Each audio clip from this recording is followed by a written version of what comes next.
আরে ভাবি তোমার কি হয়েছে? নেহা তোমাকে কে বলছিল একা পাহাড়ে শাক তুলতে যেতে? রুহিকে সাথে করে নিয়ে যেতে পারতে। আমাকে না বলে আর কখনো কোথাও যাবে না। ভাইয়া এগুলা কি করব? ওখানে রাখ।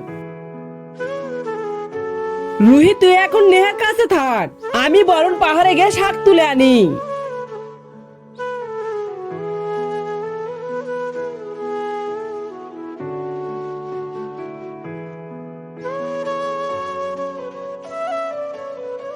ওয়াও, এই তো অনেক শাক, এখান থেকে তুলে নিয়ে যাই।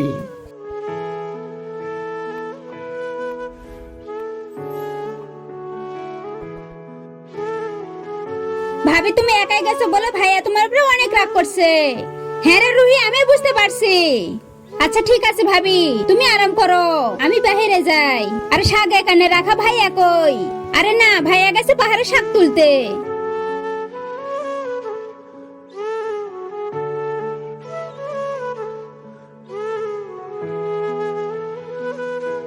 ভাইয়া ভাইয়া।